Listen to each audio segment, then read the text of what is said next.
a new trial?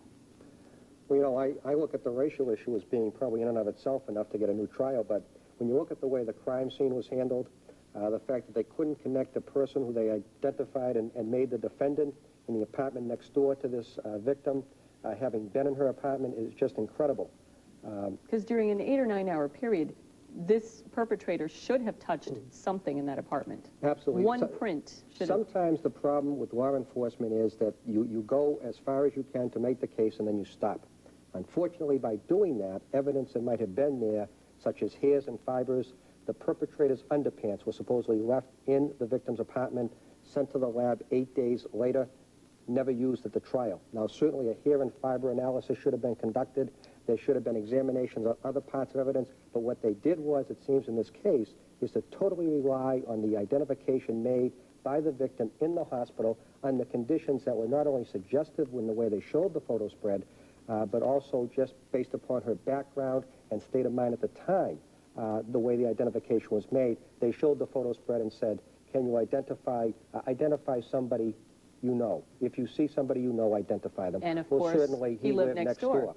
And then the statements to the grand jury that was made by the police were wrong. At one point, the police said that the victim said that she saw her attacker go in and out of the apartment next to hers. She denied that on the witness stand. That was not true. So she was destroying her own credibility. That the perpetrator came into her apartment naked. This is what the police told the grand jury. Not true. But more importantly, the police told the grand jury that the attack actually occurred in the defendant's apartment.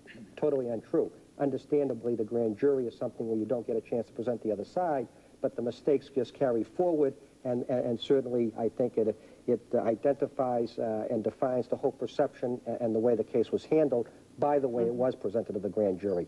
And very briefly, is an FBI lab available to local police forces around the country in a case such as this? It could be. The FBI could open what's called a domestic police cooperation case at the request of the local police, which would allow the local police to send evidence down to the FBI lab, which without question is the best in the world and could identify things that perhaps a local lab could not. And even that being the case, the state police have great facilities.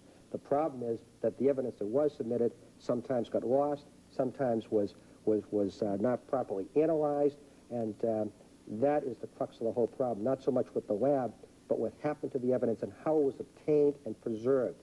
And that's difficult for a defendant not to be able to reconstruct that, to be able to do it himself or herself later on. Okay, Richard. And